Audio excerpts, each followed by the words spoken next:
दोस्तों, एक कलेक्टर साहिबा अपनी सरकारी लाल बत्ती वाली गाड़ी में बैठकर एक 5 स्टार होटल पहुंचती है।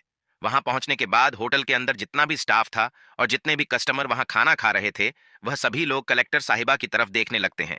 इतनी देर में ही कलेक्टर साहिबा होटल के अंदर आ जाती है और अंदर जाने के बाद वह सभी वेटर जो वहां पर खड़े हुए थे, उनमें से एक वेटर के मैडम पैर छूने लगती है।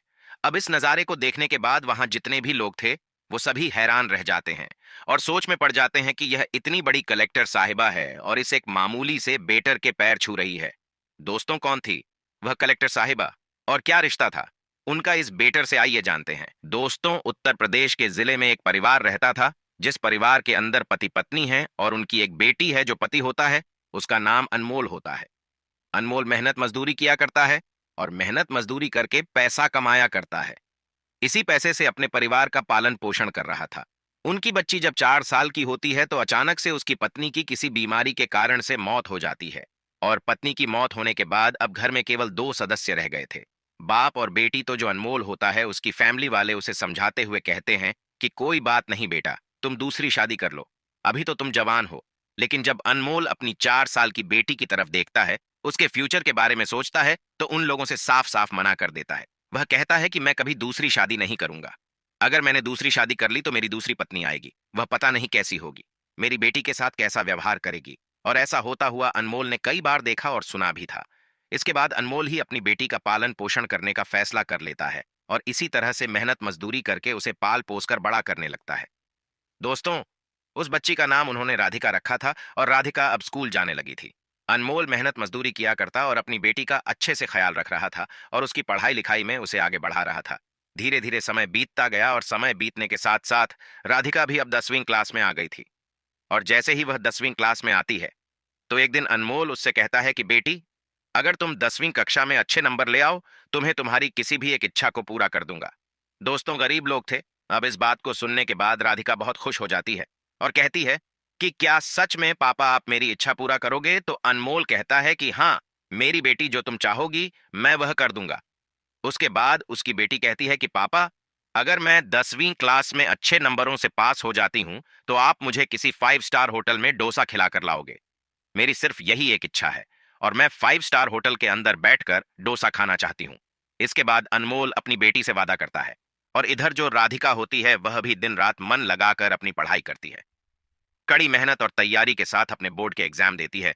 तो दोस्तों, जो राधिका होती है वह 10वीं क्लास में बहुत अच्छे नंबरों से पास हो जाती है। राधिका ने न केवल अच्छे नंबर प्राप्त किए थे बल्कि पूरे जिले को टॉप कर दिया था। अब यह बात जैसे ही अनमोल को पता चलती है कि उसकी बेटी ने पूरे जिले को टॉप कर दिया है, तो उसकी खुशी का कोई ठिकाना नहीं रहता। वह कहता है कि बेटी, अब मैं तुम्हारी इच्छा को पूरा करना चाहता हूँ। उसके पिता ने काफी दिनों से कुछ पैसे जोड़कर रखे थे अपनी बेटी को 5 स्टार होटल में डोसा खिलाने के लिए। अगर वह ज्यादा नंबर ना भी ला पाती तो तब भी वह उसे डोसा खिलाकर लेकर जाने वाला था, लेकिन अब 2 गुना खुशी के साथ जा रहा था। इसके बाद अनमोल तैयार होता है और अपनी बेटी से भी तैयार होने के लिए कहता है। फिर अपनी बेटी को लेकर वहां के सबसे बड़े 5 स्टार होटल में पहुंच जाता है। अनमोल के पास साधारण से कपड़े थे, बहुत पुराने कपड़े थे जो उसने पहनकर रखे थे, और उन्हीं कपड़ों को पहनकर वह 5 स्टार होटल के अंदर एक टेबल पर जाकर बैठ जाता है। अब वहां पर जो लोग खाना खा रहे थे, वो उनकी तरफ अजीब तरह से देखने लगते हैं और कुछ कुछ बड़बड़ाने लगते हैं। तभी उनके पास एक वेटर आता है जिसका नाम रमेश होता है। वेटर उनसे पूछने लगता है कि हाँ जी सर, बताइए आपको क्या खाना है। उसके बाद अनमोल कहता है कि मेरी बेटी के लिए एक डोसा ले आओ। तो रमेश उनसे पूछता है कि सर, आपके लिए क्या लेकर आऊं। लेकिन अनमोल कहता है कि मुझे कुछ नहीं खाना है, मैं केवल अपनी बेटी को डोसा खिलाने के लिए यहां पर आया हूं, क्योंकि इसने अपनी इच्छा के तौर पर मुझसे बताया था कि अगर मैं 10वीं क्लास को टॉप कर देती हूं तो फिर आप मुझे 5 स्टार होटल में डोसा खिला देना। तो मेरे पास सिर्फ उतने ही पैसे हैं कि मैं अपनी बेटी को डोसा खिलाऊं, उससे ज्यादा मेरे पास पैसे नहीं हैं। आप सिर्फ मेरी बेटी के लिए डोसा ले आइए, यह खाएगी तो मुझे भी बहुत अच्छा लगेगा। अब इन बातों को रमेश सुनता है तो एकदम से यह बातें उसके दिल पर लग जाती हैं। वह वहां से चला आता है और होटल के मालिक के पास पहुंचता है। उनसे कहता है कि मालिक, सामने जो टेबल पर वह गरीब आदमी अपनी बेटी के साथ बैठा हुआ है, उसकी बेटी ने 10वीं क्लास में जिले को टॉप किया है और इसी खुशी में वह अपनी बेटी को यहाँ पर डोसा खिलाने के लिए आया है। लेकिन मैं चाहता हूं कि वह आदमी भी अपनी बेटी के साथ बैठकर खाना खाए, तो मैं इनके लिए कुछ करना चाहता हूं, उनको अपनी तरफ से खाना खिलाना चाहता हूं। लेकिन मेरे पास अभी तो पैसे नहीं हैं, मगर जो मेरी सैलरी आएगी आप उसमें से इनके पैसों को काट लेना। अब इस बात को सुनकर होटल का मालिक रमेश से कहने लगता है कि अरे भाई, सारी भलाई आप ही लूटोगे। जरा हमें भी तो मौका तो दो। ये बात सुनकर रमेश थोड़ा आश्चर्य में पड़ जाता है, लेकिन मालिक उससे कहने लगता है कि रमेश, ऐसा नहीं है। अगर इस बच्चे ने जिले को टॉप किया है तो ये हमारे लिए भी बड़े गौरव की बात है। ये हमारे जिले की, हमारे शहर की लड़की है। तो हम लोग आज इस खुशी के मौके को अच्छे से सेलिब्रेट करेंगे और यहाँ पर जितने भी लोग बैठे हुए हैं सभी को फ्री में खाना खिलाएंगे। ऐसा कहकर मालिक एक टेबल को अच्छी तरह से साफ करवाते हैं और एक वेटर को केक लेने के लिए बाहर भेज देते हैं।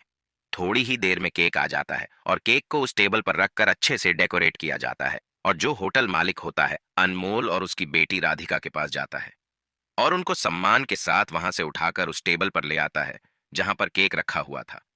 उसके बाद होटल में अनाउंसमेंट किया जाता है कि यह हमारे शहर की लड़की है और इसने 10वीं क्लास में पूरे जिले को टॉप किया है।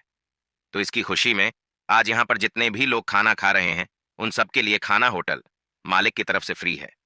ऐसा कहकर उस लड़की से केक कटवाया जाता है और उन्हें अच्छा अच्छा खाना खिलाया जाता है। अब इन सभी चीजों को देखने के बाद अनमोल हैरान रह जाता है और परेशान भी हो रहा था। वह सोच रहा था कि कहीं ऐसा तो नहीं है कि होटल मालिक बाद में उससे पैसे मांगने लगे, क्योंकि उसके पास केवल इतने ही पैसे थे कि वह अपनी बेटी को एक डोसा खिलवा सके। तो वह वेटर से कहने लगता है कि अरे भाई, इतने पैसे मेरे पास नहीं है और देखो मैं कुछ भी नहीं खाऊंगा। लेकिन वेटर उन्हें बताता है कि जो होटल के मालिक हैं उन्हें मैंने इस बात के बारे में बताया था और उन्होंने ही यह सब कुछ अरेंजमेंट कराया है और कहा है कि अगर हमारे शहर की लड़की ने जिले को टॉप किया है तो उनकी तरफ से यह पार्टी तो बनती है। इसके बाद होटल मालिक भी वहां पर आ जाता है और वह भी पूरी बात अनमोल को बता देता है। इस बात को सुनने के बाद अनमोल की आंखों में आंसू आ जाते हैं और वह होटल मालिक के सामने हाथों को जोड़कर फूट फूट कर रोने लगता है, क्योंकि दोस्तों अनमोल ने कभी भी नहीं सोचा था कि उसकी बेटी के लिए इतना कुछ किया जाएगा, वो भी एक 5 स्टार होटल के मालिक के जरिए। वह तो बहुत गरीब लोग थे, क्योंकि अक्सर सुना जाता है कि अमीर लोग जो होते हैं उनके अंदर दया भावना होती ही नहीं है। और यही बात अनमोल तब से सोच रहा था, लेकिन आज उसकी यह भावना बिल्कुल गलत साबित हो गई थी। अब अनमोल अपनी बेटी के साथ वहां पर खाना खाता है और होटल मालिक अपनी तरफ से ढेर सारी मिठाइयां उन्हें दे देता है। कहता है कि बिटिया ने टॉप किया है तो इन मिठाइयों को जाकर अपने मोहल्ले में बांट देना, ताकि सभी लोगों को पता चल सके कि उनके मोहल्ले की लड़की ने कितना बड़ा काम किया है। अब इन सभी चीजों को देखकर राधिका के ऊपर बहुत ही गहरा प्रभाव पड़ता है। वह सोचती है कि मैंने थोड़ी बहुत मेहनत की और मेहनत करने के बाद जैसे ही मैंने जिले को टॉप किया तो उसके बाद सभी लोग उसका मान सम्मान कर रहे हैं और उसकी तरफ सम्मान की दृष्टि से देख रहे हैं। फिर वह होटल मालिक और होटल के वेटर की तरफ देखती है तो उन्हें देखकर उसकी आंखें भी छलकने लगती हैं। लेकिन दोस्तों, राधिका जैसे तैसे करके अपने आप को संभालती है और फिर अपने पापा के साथ अपने घर चली आती है। घर आने के बाद वह पूरे मोहल्ले में उन मिठाइयों को बांटते हैं। सभी लोग राधिका को बड़ा मान सम्मान देते हैं, उसके पापा की वाह वाह करते हैं। इसके बाद राधिका अपने मन ही मन में सोचती है कि यह जो कुछ भी आज हमारे साथ हुआ है यह मेरी पढ़ाई की बदौलत ही हुआ है। मैं और भी अच्छी तरह से पढ़ाई करूंगी और एक अच्छे से मुकाम को हासिल करूंगी। मैं उसके दिमाग में होटल मालिक और उस वेटर की छवि भी घूम रही थी, जिन्होंने आज उसके लिए इतना कुछ किया था। धीरे धीरे समय बीतता गया और समय के साथ साथ राधिका अपनी पढ़ाई लिखाई को जारी करती है। उसने और भी ज्यादा मन लगाकर पढ़ाई की। राधिका पढ़ने लिखने में काफी ज्यादा होशियार थी, तो इसी कारण से उसकी मेहनत भी रंग ले आती है और एक दिन वह जिला कलेक्टर बन जाती है। अब जैसे ही वह कलेक्टर बनती है तो फिर अपने पापा के पास फोन करती है और उन्हें बताती है कि पापा, आपकी बेटी जिला कलेक्टर बन गई है। इस बात को सुनकर उसके पापा खुशी से झूम उठते हैं, जिस तरह से वह जब खुश हुए थे जब उसने 10वीं क्लास को पूरे जिले में टॉप किया था। फिर अनमोल कहता है कि बेटी, यह तो बहुत ही अच्छी बात है, अब तुम बताओ तुम्हें क्या चाहिए। इस बात को सुनने के बाद राधिका को पुरानी वह सब बातें याद आ जाती हैं, जो बातें उसके साथ 10वीं क्लास पास करने के बाद हुई थीं, जब उसको एक होटल में ले जाया गया था और वहां के मालिक और वेटर ने उनका बड़े ही अच्छे से स्वागत किया था। और अब यह बात उसके दिमाग में आ गई थी, तो फिर वह सोचती है कि चलो ठीक है, मैं जिला कलेक्टर तो बन ही गई हूं, लेकिन एक बार मुझे उन होटल के मालिक और वेटर से जरूर मिलना है, क्योंकि आज जो कुछ भी राधिका बनी थी वह उन्हीं की बदौलत थी। अगर वो लोग उसका हौसला ना बढ़ाते तो शायद राधिका अपनी पढ़ाई में इतनी मेहनत नहीं करती और इस मुकाम को भी हासिल ना कर पाती। धीरे धीरे समय बीतता गया और उसकी ट्रेनिंग भी कंप्लीट हो जाती है और फिर उसकी पोस्टिंग एक शहर में हो जाती है। पोस्टिंग होने के बाद राधिका अपनी सरकारी गाड़ी को लेती है और सीधा उसी 5 स्टार होटल पर पहुंच जाती है। इसके बाद राधिका जैसे ही अपनी सरकारी गाड़ी से अपने गार्ड के साथ वहां पर पहुंचती है तो वहां जाने के बाद जो होटल के अंदर लोग खाना खा रहे थे और वहां पर जितना भी स्टाफ था वह सभी लोग आश्चर्य भरी निगाहों से उसकी तरफ देख रहे थे। तभी राधिका होटल के अंदर जाने लगती है और वहां के वेटर को देखने लगती है। देखते ही देखते रमेश नाम का वह वेटर दिखाई दे जाता है। फिर राधिका जाकर उनके पैर छूने लगती है। अब इस नजारे को देखकर रमेश भी हैरान हो जाता है। वह उसे ऊपर उठाता है और कहने लगता है कि मैडम, आप इस तरह से मेरे पैर क्यों छू रही हो। इसके बाद राधिका हंसने लगती है। यह देखकर सभी लोग हैरान रह जाते हैं कि इतनी बड़ी अधिकारी और एक वेटर के पैर क्यों छू रही है। अब राधिका रमेश से कहती है कि शायद आप मुझे भूल गए हैं, लेकिन मैं आपको चाह कर भी नहीं भूल पाई। रमेश थोड़ा सोच विचार करता है और कहता है कि मैडम, मेरी समझ में नहीं आ रहा आप किस तरह की बातें कर रही हो। तो राधिका बताती है कि आज से कई साल पहले मैं इस होटल में अपने पापा के साथ डोसा खाने के लिए आई थी और उस टाइम आप ही हमारी टेबल पर आए थे। लेकिन आपने जाकर मालिक को बताया और मालिक ने अच्छी तरह से हमारा स्वागत किया। आज जो कुछ भी मैं एक कलेक्टर बनी हूं वह आपकी ही बदौलत है।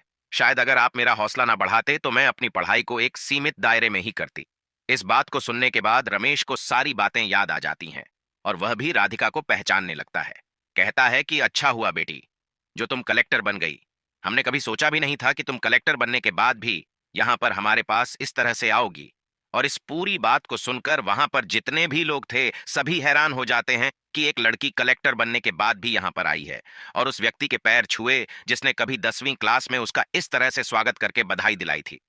अब राधिका रमेश जी से होटल के मालिक को बुलाने के लिए कहती है तो रमेश एकदम से मायूस हो जाता है और कहता है कि बेटी, जो इस होटल के मालिक थे उन्होंने होटल बेच दिया है। तो राधिका उनसे पूछती है कि ऐसा क्या हुआ जो उन्हें यह होटल बेचना पड़ा। तो रमेश उस होटल मालिक की पूरी कहानी उसे बताता है। वह बताता है कि उनकी पत्नी को कोई बीमारी हो गई थी और बीमारी के चलते उन्होंने पहले तो अपने घर को बेचा और घर के बाद जितनी भी उनकी जमीन जायदाद थी सारी जमीन जायदाद अपनी पत्नी के इलाज में बेचकर लगा दी थी। लेकिन इसके बावजूद भी उनकी पत्नी की तबीयत ठीक न हो पाई और उनकी मौत हो जाती है। पत्नी की मौत का सदमा उन्हें बहुत गहरा लगता है और इसी कारण से वह शराब पीने लगते हैं और शराब पीकर इधर उधर घूमा करते हैं। उनके परिवार में और कोई तो था नहीं, उनकी कोई संतान भी नहीं थी और वह ऐसे ही इधर उधर घूमा करते थे। तो एक दिन मुझे वह ऐसे ही घूमते हुए मिल जाते हैं और उसके बाद मैंने उन्हें अपने घर पर रख लिया है। मैं वहीं पर उनको रखकर उनकी सेवा किया करता हूँ। इस बात को सुनकर राधिका को बड़ा ही दुख पहुंचता है और उसकी आंखों से आंसू छलकने लगते हैं। इसके बाद राधिका रमेश जी को अपनी गाड़ी में बिठाती है और उनके घर पर जाने के लिए अपनी कार को लेकर वहां के लिए निकल जाती है। वहां जाने के बाद वह जैसे ही होटल मालिक को देखती है तो होटल मालिक को देखकर फूट फूट कर रोने लगती है और जाकर उनके पैरों को छूने लगती है। अब होटल मालिक को कुछ भी समझ में नहीं आता, लेकिन तभी रमेश बताता है कि मालिक की यह वही लड़की है जिनके लिए पार्टी का सेलिब्रेशन आपने होटल में कराया था और सभी लोगों को फ्री में पार्टी दी थी। अब इस बात को सुनकर होटल मालिक की आंखों से आंसू बहने लगते हैं। अब वह काफी बुजुर्ग हो गए थे। राधिका उन होटल मालिक को सहारा देती है और कहती है कि कोई बात नहीं, जो आपके साथ हुआ वह बहुत ही बुरा हुआ, लेकिन होनी को कौन टाल सकता है। इसके बाद राधिका उन होटल मालिक को लेकर अपने घर चली आती है और वहां पर अपने पापा के साथ उन्हें रखने लगती है। पापा भी जैसे होटल मालिक की यह दुख भरी बात सुनते हैं तो उन्हें भी इस बात का बहुत दुख पहुंचता है, क्योंकि होटल मालिक असलियत में एक ईमानदार आदमी था और उनके साथ ऐसा हो गया था जो शायद किसी बेईमान आदमी के साथ भी ना हो। अब राधिका उनकी बहुत अच्छे से सेवा करती है। होटल का जो वेटर था उससे भी उन्होंने बोल दिया था कि आपको जिंदगी में कभी भी किसी चीज की कोई भी जरूरत हो तो आप बेझिझक मुझसे मांग सकते हो। इसके बाद राधिका अपना कार्यभार संभालने लगती है और धीरे धीरे राधिका की उम्र भी अब शादी की हो जाती है। अब राधिका की शादी एक लड़के से हो जाती है, लेकिन शादी से पहले राधिका ने उस लड़के से कह दिया था कि मेरे दो पिता है और दोनों पिता मेरे ही साथ रहेंगे और उनकी भी सेवा तुम्हें करनी होगी। इस बात को उसका पति भी मान जाता है और राधिका के पिता और होटल के मालिक को अपने साथ ही ले आता है और वहीं पर उनकी सेवा करने लगता है। जब राधिका के पति को यह बात पता चलती है कि यह दूसरा पिता किस वजह से इनके साथ है, तो उसके बाद राधिका का पति भी उनका बहुत ज्यादा और भी ज्यादा मान सम्मान करने लगता है।